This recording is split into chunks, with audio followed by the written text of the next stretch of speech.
They called it Zeta-9. The Xylotians engineered it to end civilizations, a star fuel so volatile it dissolved organic tissue in 0.003 seconds. They aimed it at a human. They pressed the button, and the human smiled. If you've ever wondered what happens when the universe's deadliest weapon meets Earth's most stubborn species, you're about to find out. Hit like, subscribe to HFY Endurance Tales, and drop a comment. We bring our own heat, because by the end of this story, you'll understand exactly what that means. This isn't a story about survival. This is a story about what happens when destruction becomes fuel. Strap in, because this journey starts now. The Xylotation High Science Collective did not make mistakes. That was not arrogance. That was simply the documented record of 4,000 years of unbroken scientific supremacy across 47 star systems. They had mapped the thermodynamic collapse of dying suns.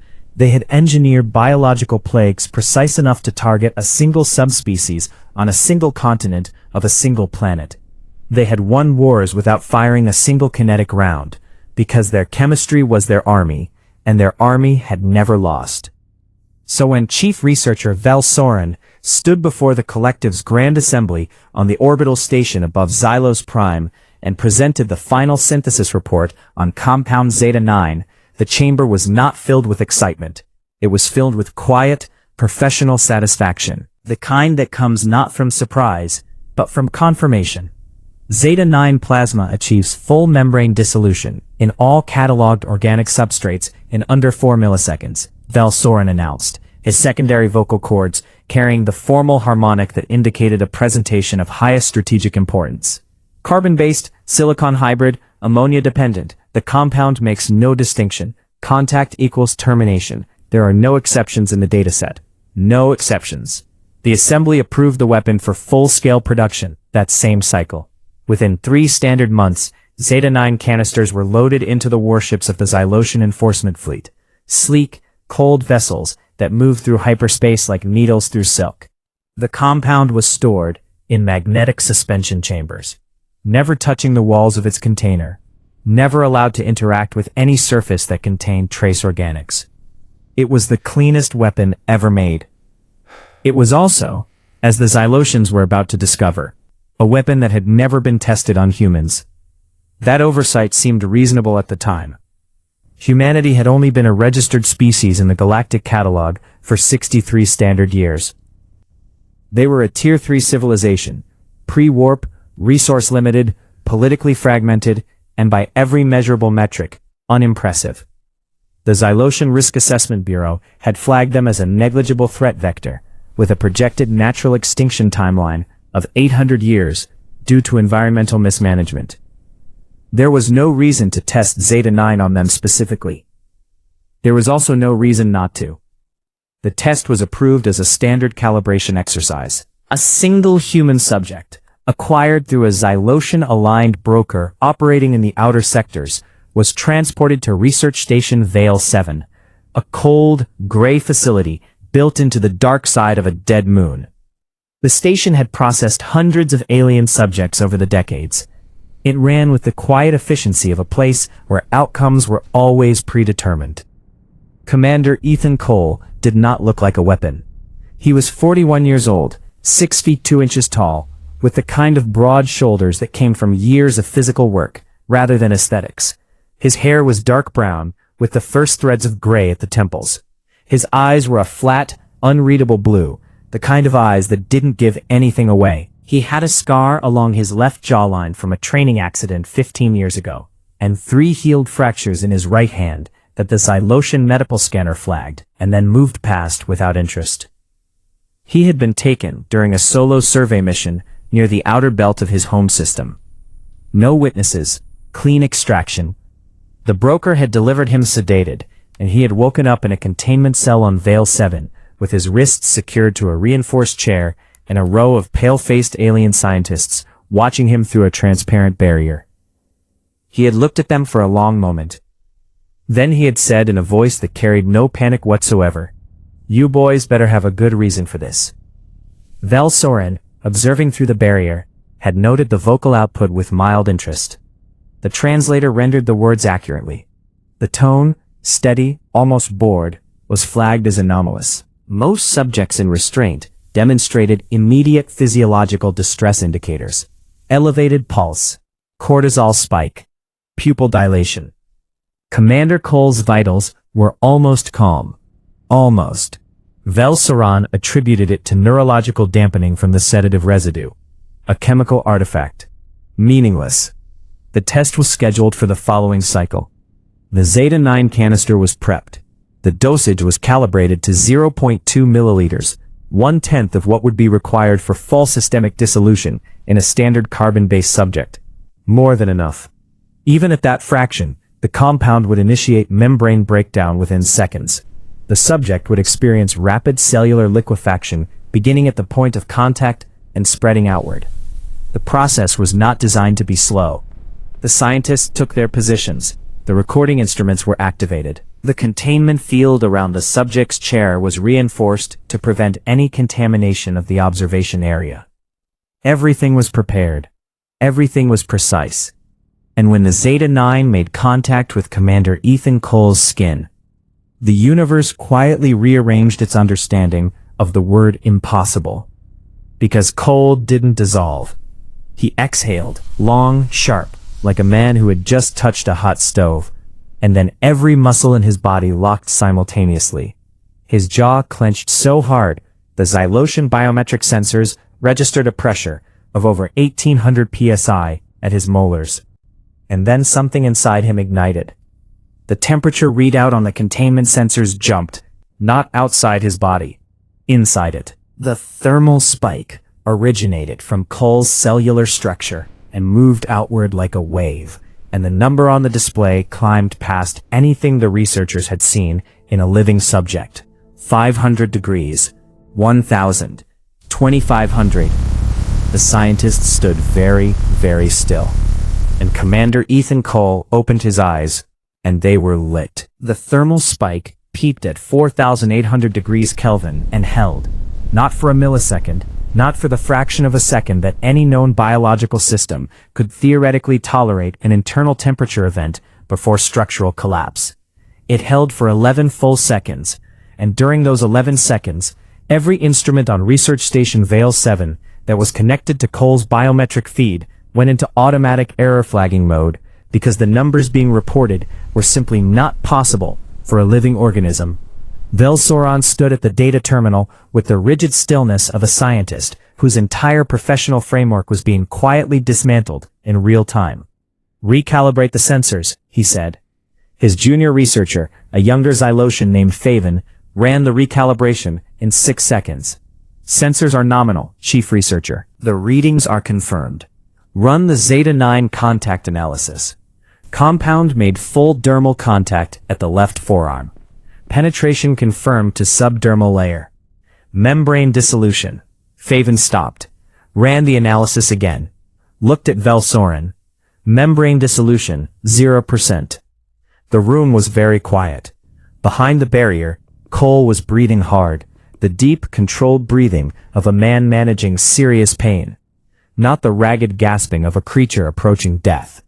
Sweat had broken out across his forehead. The veins along his arms were visible, darker than normal, standing out against skin that had not blistered, had not dissolved, had not even reddened beyond what a mild sunburn might produce. The point of Zeta-9 contact was already beginning to close. Not scar, not harden into necrotic tissue. Close, as though the cells in the area were not dying, they were restructuring. "What is it doing?" Faven said, and his voice carried the particular unsteadiness of someone who had just realized that the ground beneath him was not as solid as it had appeared. Velsoran pulled up the cellular-level imaging. The microscopic feed from the contact point rendered slowly. Their instruments were not designed to track biological processes at this speed, and it took 2 full minutes to get a clear image. When it arrived, both researchers stared at it without speaking for a long moment. The Zeta-9 ions, which in every other tested substrate had immediately bonded to cell membrane proteins and initiated the dissolution cascade, were not doing that. But they were not dissolving anything. They were being metabolized. Cole's mitochondria, which in standard human biology were already unusual by galactic standards, producing ATP through a process that was considered inefficient by Xylotean biochemical metrics, had apparently identified the Zeta-9 plasma ions as a fuel source. Not a toxin, not a foreign body to be isolated and expelled. A fuel source. The cellular machinery had adapted in real time, extending what could only be described as biological interface structures. Protein chains that had no documented analog in any human medical literature the Xyloteans had accessed, and were actively pulling the plasma ions apart, stripping their energy content, and integrating it into the mitochondrial energy cycle. The human body was eating the weapon. "This is," Faven started. "Document everything," Velsoren said, and his voice was very controlled. "Every reading, every frame of the cellular imaging. Do not interpret. Do not conclude. Document." Behind the barrier, Cole had stopped breathing hard. The heat signatures were stabilizing. His internal temperature was dropping back toward baseline, but not to baseline. It settled approximately 3.2 degrees above his pre-contact normal and held there, as though his system had found a new equilibrium. He lifted his head and looked directly at the observation barrier. "Hey," he said. His voice was rougher than before. The translator rendered it with the same flat conversational quality as his first statement. "Whatever that was, I'm going to need you to explain it, because it felt like you just poured burning stars into my arm, and I'm pretty sure that's the kind of thing I should file a complaint about." He was already pulling the cellular imaging data into the analysis queue, his mind working through the implications with the precise, methodical focus of his training. But underneath the methodology, something else was moving. Something that the Xylotean scientific tradition did not have a clean name for. It was close to what humans would have called dread. He ordered a second dose, double the concentration. This was not cruelty. This was methodology. An anomalous result required replication under increased parameters to determine the limits of the phenomenon. That was the process. That was science. Cole saw the second canister being prepared through the barrier. He watched it with those flat blue eyes, and then he said, quietly, almost to himself, "All right, let's see what you've got." The second dose hit. The thermal spike was faster this time, as though Cole's system recognized the compound and had already prepared a response. It reached 5,200 degrees Kelvin in under 2 seconds.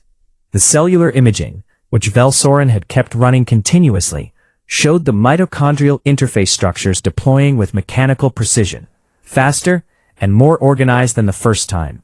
Not a scrambled emergency response, a practiced one. As though Cole's body had learned from the first exposure and filed the information.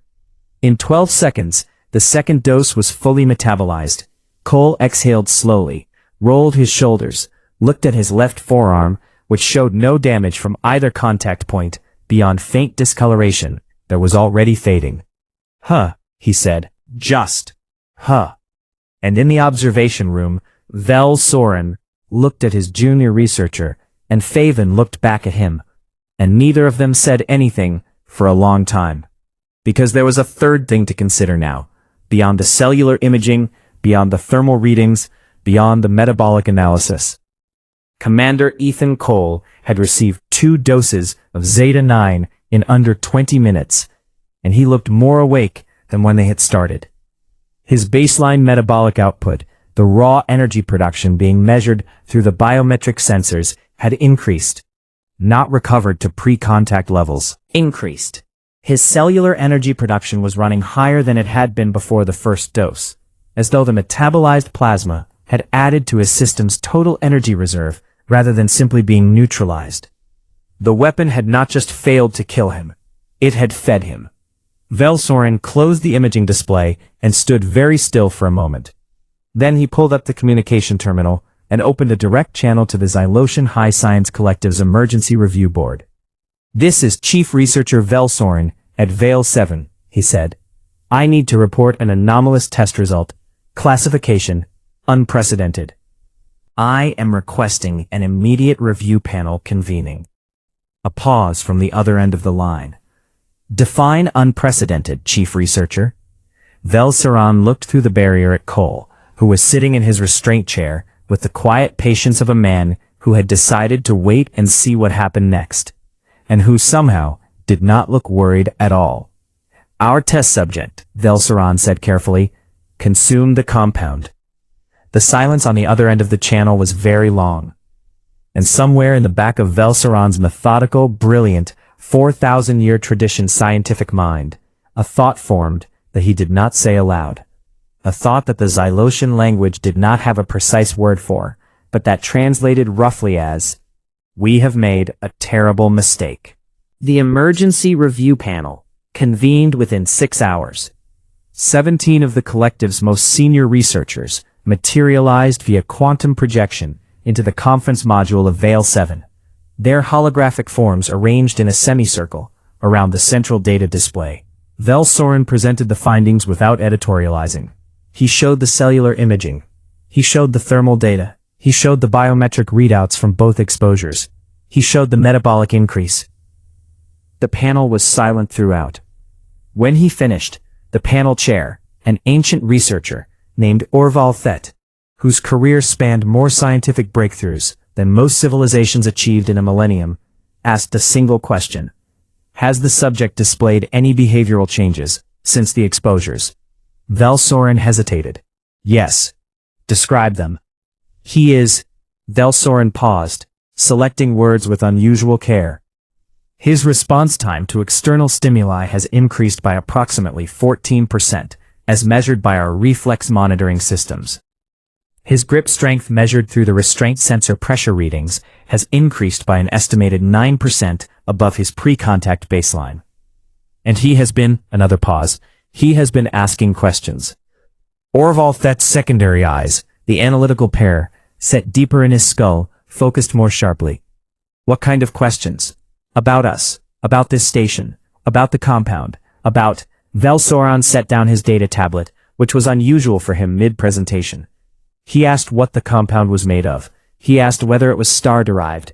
When we did not respond, he said, and I am reading from the direct transcript, I can feel the difference between whatever you hit me with the first time and the second time. The second one burned cleaner, more energy-dense. You're working with stellar plasma, aren't you? The room was very quiet. He could feel the difference, Orval Thet said. He could feel the difference. The panel chair turned to look at the live feed from Cole's containment cell.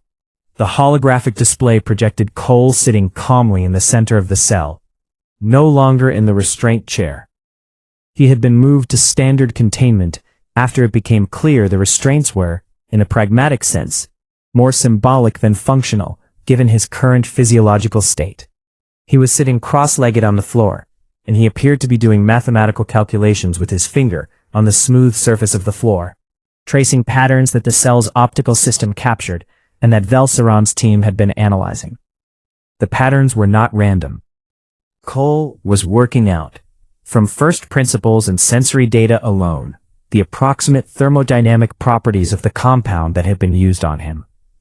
He had no access to scientific instruments, no reference materials, no data. He was using the information his body had given him. What is his background? Orval Thet asked. Military. Specifically, human special operations. The designation translates roughly as high-risk environment tactical specialist. He has documented experience in what humans call extreme survival scenarios, environments of intense heat, chemical exposure, oxygen deprivation, and sustained physical trauma. His medical record, which we obtained from the broker, includes, Velsaran pulled the file, 47 documented injury events over a 20-year career, all fully healed. His biological repair rate was already flagged as above average for his species prior to this test. And yet, he is the anomaly. Meaning even among a species with above average repair rates, he is exceptional. Correct. Which means, the panel chair said slowly, that other humans, ones we would consider standard, might demonstrate a lesser version of this response. But still a version. Velsoran had already run that calculation. He had hoped someone else would arrive at it, so he did not have to say it aloud. That is a possibility we cannot rule out. Yes. The room's atmosphere shifted in a way that was difficult to quantify, but impossible to miss. Continue testing, Orvalthet said. But we need more subjects. We need a sample range. This cannot be a single subject anomaly. We need to know the population level response. And if the population level response is consistent with what we've observed, Orvalthet looked at him steadily. Then we have a significant problem.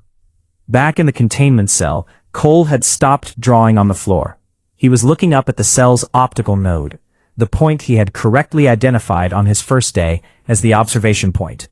He had a habit of doing this periodically, looking directly at the place he knew they were watching from. He did it now. And then he said, to the room that he knew was listening even if no one responded, I know you're running tests. I know you're trying to figure out what happened. Here's what I'll tell you for free. Whatever you put in me, my body liked it. That's not a complaint. That's a data point. You can use it. He paused. Or, he added, you can let me out of this cell, and we can talk about it like adults. Your choice. Faven, standing beside Velsoren in the observation room, turned to his superior. Should we? No, Velsoren said. But his certainty was fractionally less absolute than it had been yesterday. The new subjects arrived within 2 standard weeks. The collective had authorized a broader acquisition, 12 humans, selected for demographic range, different ages, different physiological profiles, different documented health histories. The results were not identical to Cole's. They were worse. From the Xylotonian perspective, 3 of the 12 subjects showed Cole's full metabolic absorption response. 4 showed a partial response, less efficient metabolization, lower thermal spikes, longer recovery windows, but no membrane dissolution. 0 fatalities. The remaining 5 showed severe physiological stress responses that lasted between 4 and 9 hours before full recovery. Full recovery. Every single subject survived. Not one showed permanent damage. And of the 3 who showed the full response, 2 of them, like Cole, demonstrated measurable post-exposure enhancement in energy output. The weapon didn't work. Not on humans, not even close. Velsoren compiled the data and transmitted it to the High Science Collective with a summary that took him 3 days to write, because the conclusion was one of the hardest things he had ever been required to formally document. Zeta-9 is contraindicated for use against human biological targets. The compound's plasma ion structure is metabolically compatible with human mitochondrial function at a rate that precludes weaponized application. Further, post-exposure enhancement of biological performance metrics suggests that repeated exposure may produce cumulative adaptation effects. Recommendation: this line of research requires full reassessment. He sent the report. Then he sat in his office on Vale 7 and looked out the viewport at the dead moon's surface and thought about what it meant that the galaxy's most lethal chemical weapon had just been classified as biologically incompatible with one specific species, not because that species was immune, but because that species ate it. He was still sitting there, thinking, when his terminal chimed with a message from Cole's containment cell. Cole had apparently drafted a written communication through the cell's basic interface, a system designed to allow subjects to make elementary requests, not to compose documents. But Cole had used it anyway, working within its limitations, and had produced a message that was 7 paragraphs long. The first line read, "I've figured out what you gave me. I'd like to discuss terms." And the second line read, "I think we can help each other. But I'm going to need you to start by treating me like the variable that just broke your experiment, because that's what I am, and you know it." Velsoren read the message twice. Then he stood up, straightened his research robes, and walked toward the containment block. Because the human was right, and the Xylotean tradition, whatever else it demanded intellectual honesty. The door to Cole's containment cell opened for the first time in 18 days. Velsoren walked in alone. This was against protocol. The standard required at minimum 2 researchers and a security interval. But Velsoren had spent 3 nights reviewing the biometric data, and he had reached a conclusion that protocol had not been designed to address. If Cole wanted to leave this cell, the current security measures would not stop him, not anymore. So the protocol was theater. He had decided to stop performing it. Cole was standing when he entered. Not aggressive, not territorial, just standing. The way a person stands when they have been waiting for something, and it has finally arrived. Chief Researcher, Cole said. The translator had told him Velsorin's title by now. Cole had asked for it specifically, through the cell interface, on day 4. Took you long enough. I needed to review the data. And? Velsorin settled into the single chair the cell contained. The chair Cole had been sitting in when it was a test chamber, now placed against the wall as basic furnishing. He folded his primary hands together. The data is unprecedented. I know.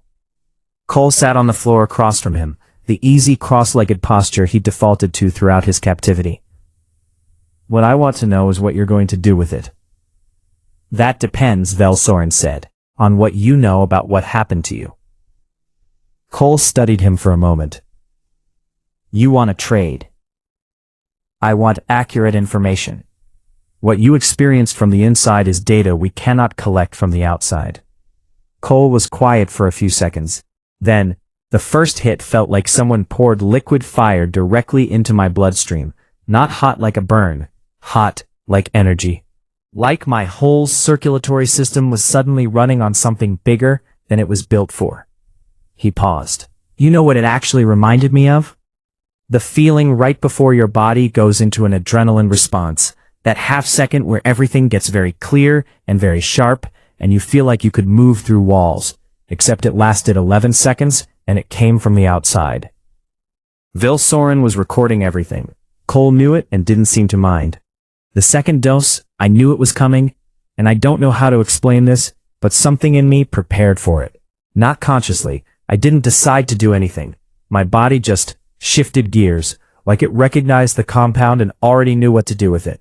He looked at his left forearm, and after, I felt different.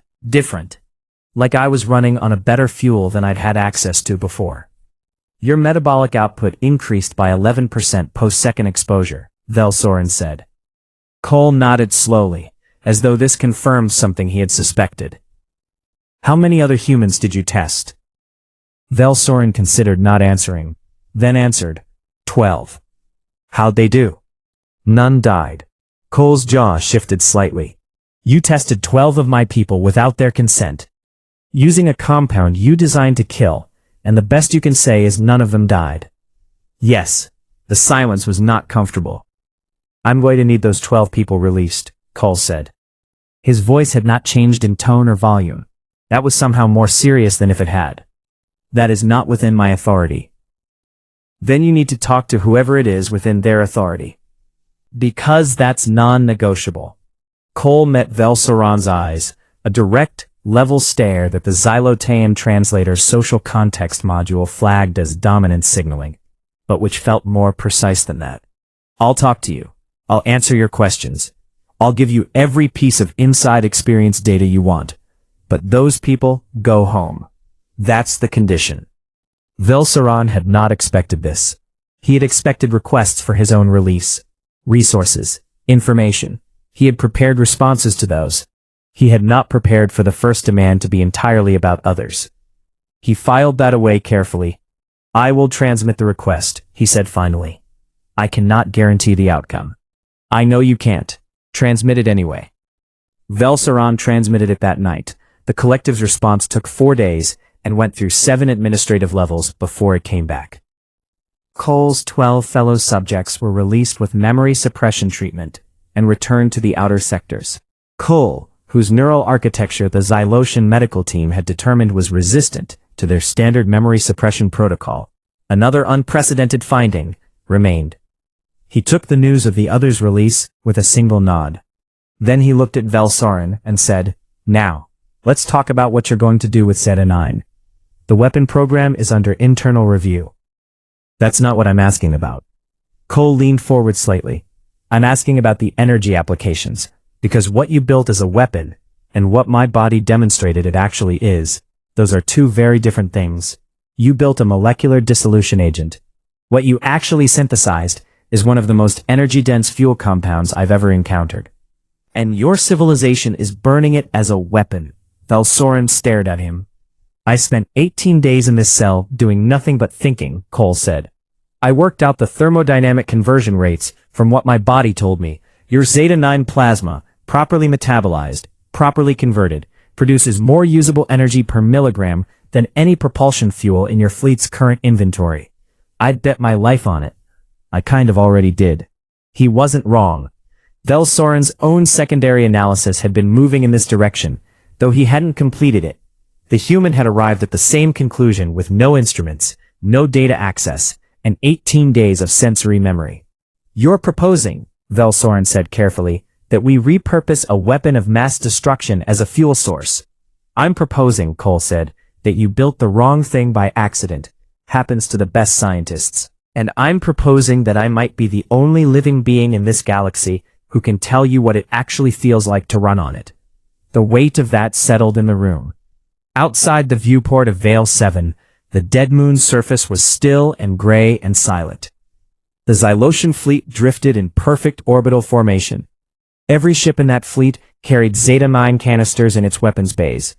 Every one of those canisters contained enough plasma to end the civilization, or, as it was now becoming clear, to fuel one. Velsoren stood up. I will need to bring this before the collective, he said. Cole nodded. I know. Take your time. I'm not going anywhere. But even as he said it, even in the casual delivery, the easy posture, the flat blue eyes, there was something underneath that Velsoren's long experience with living subjects had learned to recognize. Cole was not relaxed. He was ready.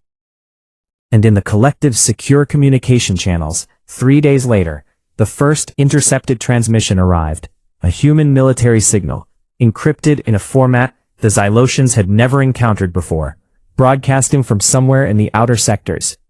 Someone was looking for Commander Ethan Cole. The signal was decoded in 48 hours.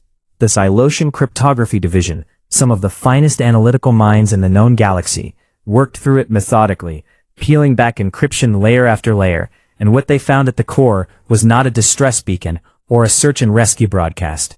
It was a tactical coordination signal. Human military, specifically a special operations coordination frequency, the kind used not for passive search, but for active infiltration. The signal was being broadcast in a rotating pattern that triangulated toward Vale 7's orbital position with a precision that should have been impossible for a Tier 3 civilization without access to Xylosian navigational data. Orval Thet convened an emergency session with Velsoren via quantum projection within an hour of the decryption report landing. They found us, Velsoren said. Yes, how? Velsoren had spent the previous 12 hours asking himself the same question. The answer, when he arrived at it, was simultaneously simple and deeply unsettling. Cole, he has been using the cell's basic communication interface for what we identified as written requests and data exchanges. We monitored all output, but, he paused, the cell interface system operates on a carrier signal that we did not consider as a transmission vector, because it is not designed for transmission. It carries a passive harmonic as a system artifact. We never disabled it because it was not, by design, functional as a communication tool. Orval Thet's secondary eyes focused sharply. He embedded a signal in the carrier harmonic. We believe so, yes. Using a system that was not designed for that purpose. Using a system that was not designed for that purpose, Velsoren confirmed. We have been watching his outputs for 18 days.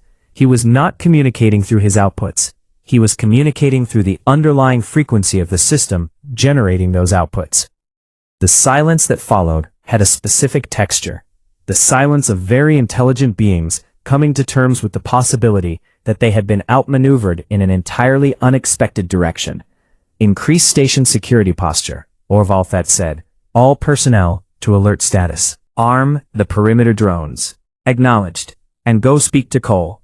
Velsoren went. Cole was standing in the center of the cell when the door opened. He had known it was coming. Velsoren could see it in the posture, in the particular stillness of a person who is not surprised by what is happening, but is managing their reaction carefully. You signaled them, Velsoren said. Yes. How long have they been tracking this station? Long enough, Cole said. What happens next depends entirely on how you handle the next few hours. Velsoren studied him. You are aware that this station is armed, that we have 47 vessels in orbital formation, that any approach by human craft, I'm aware, Cole said. And the people coming for me are aware too. They're not here to fight you. He met Velsoran's eyes. They're here to make sure I have a choice in what happens to me next. There's a difference. And what choice do you want? Cole was quiet for a moment. Then I want to walk out of here with a deal, not a prisoner exchange, not a rescue, a deal, between your collective and my people, about Zeta 9, about what it actually is, about what we could both gain from understanding it properly rather than pointing it at each other. He paused. But I need to be at that table voluntarily, not as your subject, not as your prisoner, as a representative. You are a military commander, not a diplomat. In my experience, Cole said, the best diplomacy happens when the person at the table understands exactly what happens when diplomacy fails.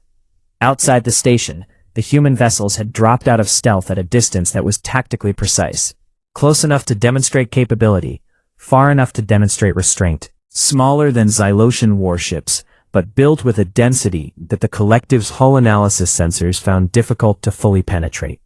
They broadcast on an open frequency, in Xylotian standard dialect, which they should not have had access to. A single message. We are here for Commander Cole. We prefer to talk. We can do either. The Xylotian fleet did not fire. Orval Thet, whatever his other qualities, was not a being who made irreversible decisions quickly. He looked at the 3 human vessels, and he looked at the data from the past 18 days, the thermal spikes, the metabolic absorption, the carrier signal communication that his best minds had not caught for 18 days, and he made a calculation. His orders to the fleet were, hold position. In Cole's cell, Velsoran looked at the human in front of him.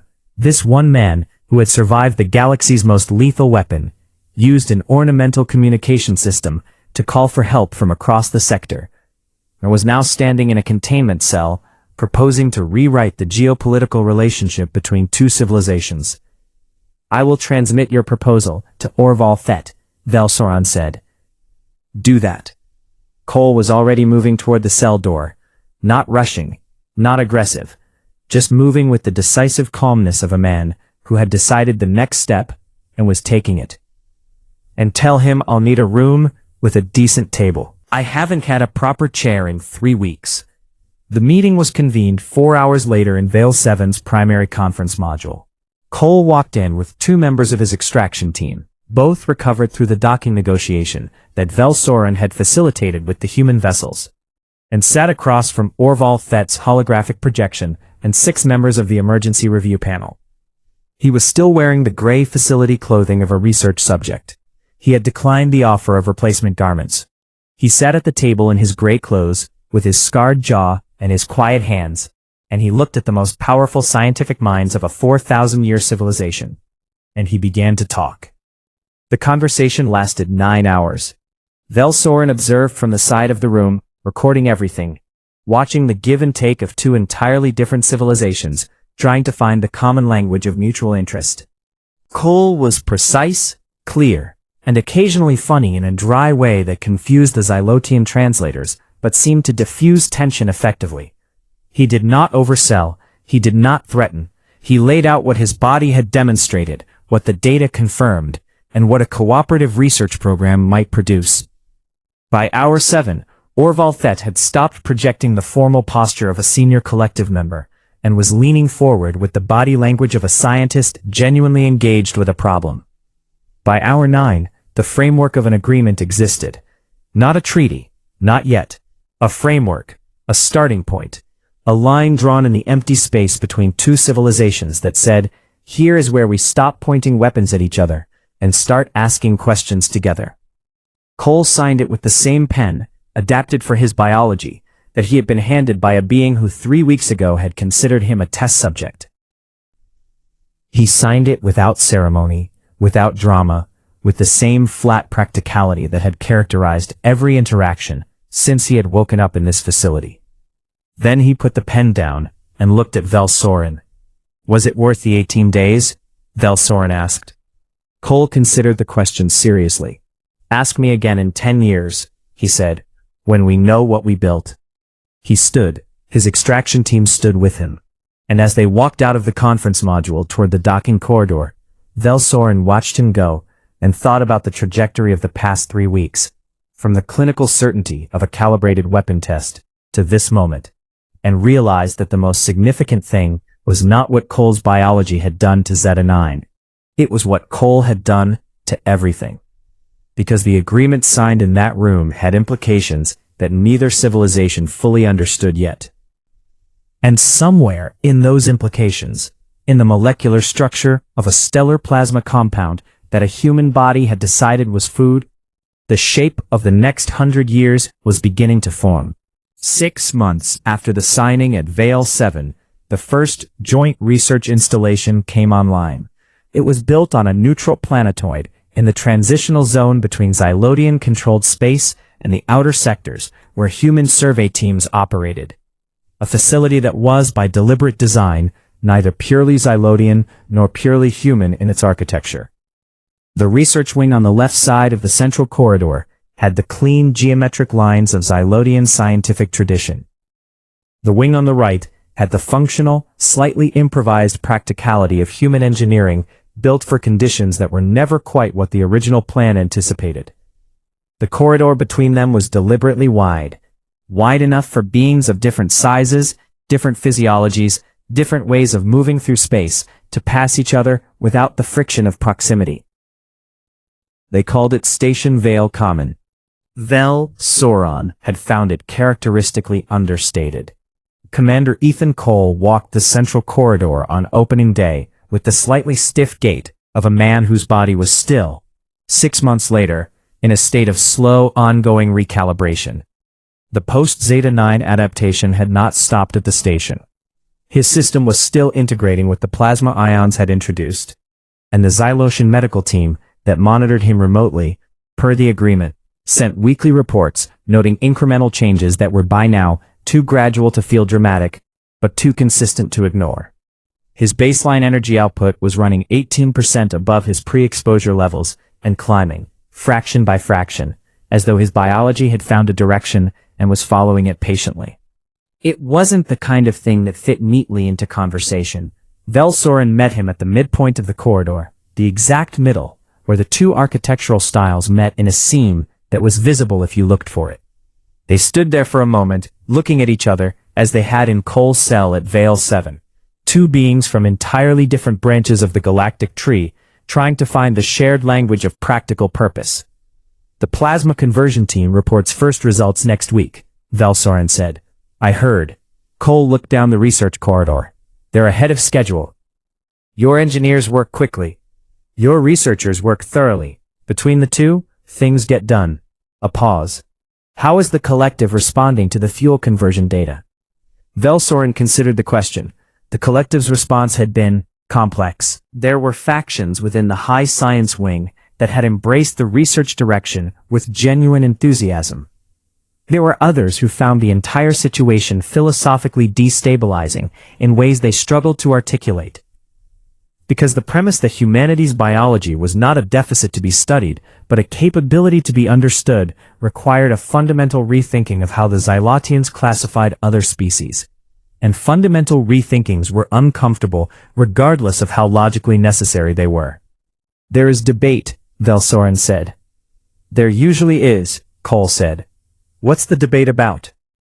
About what we owe you, Velsoren said, with more directness than he typically deployed. The initial test protocols were not conducted with the subject's informed participation. That is a formal acknowledgement the collective is still working through procedurally. But the informal acknowledgement is that we built a weapon that failed because your biology is something we did not understand. And because it failed that way, we may have inadvertently discovered something more valuable than the weapon. Inadvertently, Cole said, and there was the dry flicker of something in his expression that the Xylosian translator flagged as irony. That's one word for it. What word would you use? Cole thought about it. Look, he said. And stubbornness. In roughly equal parts. He turned and looked out through the viewport at the end of the corridor, at the planetoid's barren surface below them, and beyond it, the vast scatter of stars that made up this section of the galactic arm. Some of those stars were Xylosian territory. Some were human-explored frontier. Most were neither. Just space. Unclaimed, indifferent, ancient, waiting. There are 17 star systems in the transitional zone that are currently classified as uninhabitable, Cole said. Extreme radiation, volatile plasma fields, temperature ranges that make most biological life impossible. That is correct. Our xenogeology team has been looking at 3 of them. The plasma field compositions are, Cole paused. They're Zeta-9 adjacent, same base compounds, different concentrations. Vel-Soren processed this. You are proposing? I'm not proposing anything yet. I'm noting that 3 star systems previously considered permanently uninhabitable may, under the right circumstances, be inhabitable by humans who have undergone Zeta-9 metabolic adaptation. He looked at Vel-Soren with the flat blue eyes that had unnerved Xylodian scientists for 6 months. And I'm noting that if the fuel conversion research produces what we think it's going to produce, those same star systems may be the most energy-rich environments in the transitional zone. The implications arranged themselves in Vel-Soren's mind with the methodical clarity of a researcher who had learned, in the past 6 months, to think several layers deeper when dealing with this particular human. You are describing the possibility of human habitation in volatile star systems, he said. I am describing a possibility that the data doesn't rule out, Cole said. There's a difference. And the geopolitical implications are significant and complicated and will take years to work through properly. Cole turned away from the viewport, which is why I'm mentioning it now to you in a corridor, rather than in a formal meeting. Corridors are for things we're still thinking about. Vel-Soren had learned this about Cole, the way he used informal spaces for the most important conversations, as though the absence of official framework made honest thinking easier. It was a human habit that the Xylodian scientific tradition had no equivalent for, and that Vel-Soren had found, after 6 months, genuinely useful. I will think about it, Vel-Soren said. That's all I'm asking. They stood for a moment longer in the corridor, at the seam where 2 architectures met, on a station built between 2 civilizations that were still, carefully, cautiously, with the full awareness of how easily trust could fracture, learning what it meant to think of each other as partners rather than variables in someone else's equation. The plasma conversion research would publish its first results in 6 days. The findings would be: Vel-Soren had seen the preliminary data, significant enough to shift the Xylosian fleet's energy strategy within a decade. The weapon that had failed would become the fuel that worked. The dead moon of Vale 7 would eventually be repurposed as a research preserve, a site of scientific record, the place where the first human had consumed what was meant to be the last thing any organic being ever felt. And somewhere in the outer belt of a volatile star system, 3 sectors away, a human survey team was taking atmospheric samples and running metabolic compatibility tests on 3 researchers who had volunteered, who had in fact competed for the opportunity to be the first to walk in an environment built from the same molecular family as the compound that had changed everything. That was the thing that the Xylosian mission observer, assigned to the survey team, per the agreement's joint research protocol, had reported back to Vel-Soren with undisguised bewilderment. They were excited. Not because the danger wasn't real. It was real. The plasma fields of the volatile systems could kill. The radiation could kill. The thermal extremes could kill. But the humans on that survey team had spent their careers in environments that could kill them, and they had developed, over generations of choosing to go into those environments anyway, a relationship with danger that the Xylosian observer found philosophically difficult to categorize. They treated it like a door, not as something to avoid, as something to open. Vel-Soren read the observer's report and thought about Cole sitting in a containment cell, working out thermodynamic equations with his finger on a smooth floor. He thought about the carrier signal communication that had gone undetected for 18 days. He thought about the flat blue eyes and the scarred jaw, and the voice that carried no panic whatsoever, in the moment it should have carried nothing but panic. He thought about what it meant that a species, an entire species, had evolved not just to survive hostile environments, but to metabolize them, to take what was lethal and use it as fuel. Not just biologically, not just chemically, but as a way of existing in the universe, as a philosophical orientation toward everything that was difficult and dangerous and unprecedented. He wrote the following line in his research journal, in Xylotion, and then translated it for the Joid record. The Xylotians engineered the perfect weapon. In doing so, they accidentally identified the one species for whom the perfect weapon was not a death sentence but a dietary supplement. The implications of this discovery will outlast our civilization, their civilization, and every political arrangement currently governing this galaxy. The only honest conclusion available is that we did not understand what we were looking at. The honest question is, do we understand it now? He looked at the question for a long time. Then he added one more line. Probably not. But we are, at last, asking it together. Coal, in the months that followed, became something he had not planned for. A figure. Not a symbol, not a monument. A specific, working figure in the ongoing negotiation between two civilizations trying to find the grammar of mutual interest. He spent time at Vile Common. He spent time in human space, working with the military and civilian research programs that had formed around the Zeta-9 findings. He spent time, occasionally, in the silence of his own adjustment, the ongoing recalibration of a body that was still, slowly, becoming something slightly more than it had been before a door opened in a test chamber, and the universe poured through it. He was not special, he insisted. He was a data point, the first data point in a series that was still accumulating. But he was there, and being there mattered in ways that data alone couldn't capture. In the corridor of Vale Common, on a morning 6 months after the opening, he stood at the viewport, looking out at the stars, the vast scatter of light and dark that went on further than any map had finished charting. And he thought about what his body had done when the Xylotians had tried to use the universe against him. I'll use it back. And in the cold, ancient, indifferent dark of the galaxy, that turned out to be the most human thing imaginable. If this story fired something up in you, drop a comment below with, "We bring our own heat," and share this with someone who needs to hear it. And if you haven't yet, subscribe to HFY Endurance Tales and never miss a story. Because in this galaxy, the next one might just be yours.